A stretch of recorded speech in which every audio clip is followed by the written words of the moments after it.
بسم اللہ الرحمن الرحیم۔ الحمدللہ رب العالمین والصلاة والسلام علی خاتم النبیین۔ رب جلیل نے جس طرح قرآن مجید فرقان حمید کے لفظ لفظ کی حرمت کی حفاظت فرمائی ہے، اسی طرح نبی محتشم صلی اللہ علیہ وسلم کے ہر قول، ہر فعل، ہر ادا کی حفاظت فرمائی ہے۔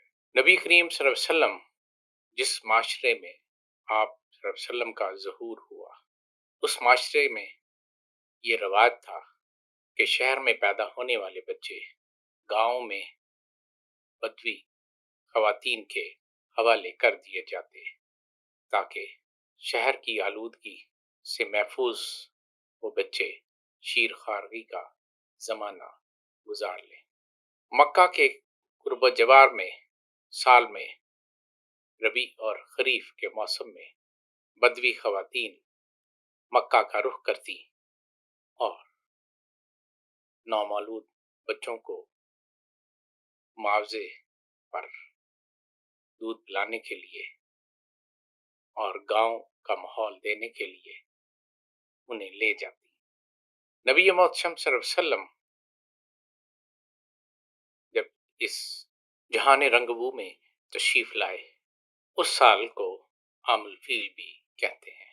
ہوا یوں کہ بنو سعد سے حضرت حلیمہ سعدیہ رضی اللہ عنہا 10 بدوی خواتین کے ہمراہ مکہ تشریف لائیں تاکہ کسی نومولود کو گود میں لے کر ان کے والدین سے معاوضہ حاصل کر سکے۔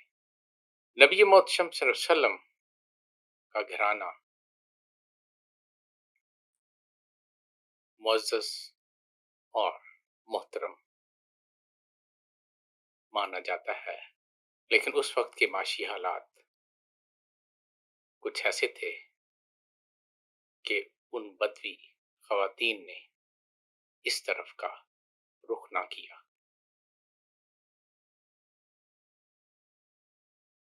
مقدر کا ستارہ رب کریم کی جو عنایت حضرت حلیمہ سعدیہ کے مقدر میں تھی اور انہی کو میسر آنی تھی، حضرت حلیمہ سعدیہ کے حصے میں قریش کا وہ مبارک خاندان آیا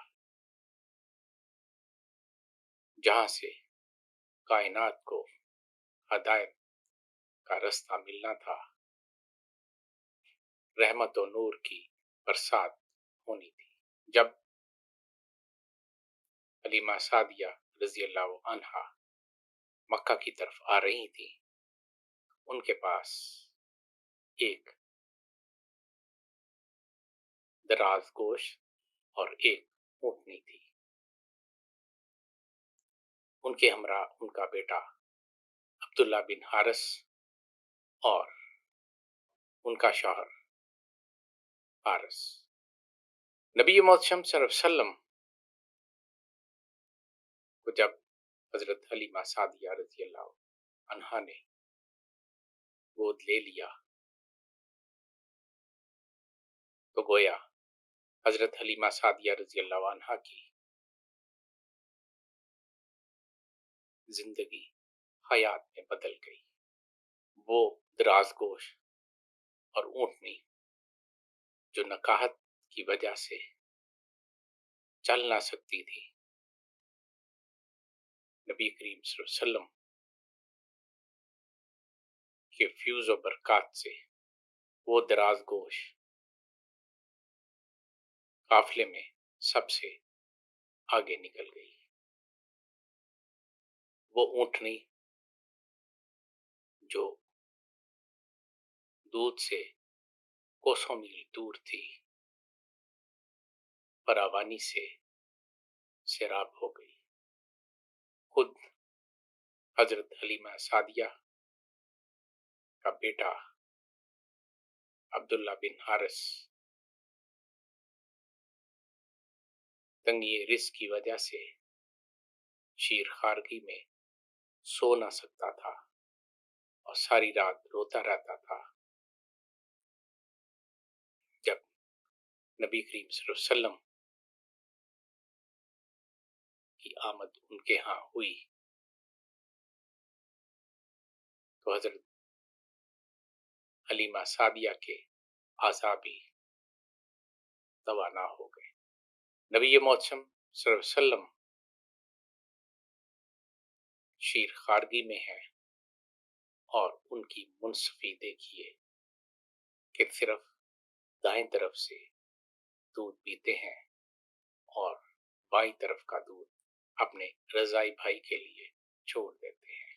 نبی محتشم صلی اللہ علیہ وسلم جب حلیمہ سعدیہ رضی اللہ عنہا کے گھر پہنچے ان کی ریوڑ کی بکریاں موٹی تازی ہو گئیں اور وہ زیادہ سے زیادہ دودھ دینے لگی.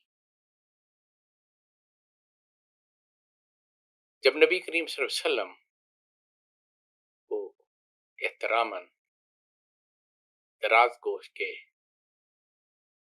اوپر سوار کرایا گیا، یعنی حلیمہ سعدیہ نے انہیں گود لیا ہوا تھا اور دراز گوشت میں اور وہ دراز گوشت پر سوار تھی، وہ دراز گوشت جو چلنا سک رہی تھی اب وہ بھاگ رہی تھی. حارث بن ابو زہیب نے حضرت حلیمہ سعدیہ سے کہا کہ سواری تو وہی ہے، سوار بدل گئے. اور ایسی فیوز و برکات ہوئی حلیمہ سعدیہ رضی اللہ عنہا کے نصیب بدل گئے. وما توفیقی الا باللہ.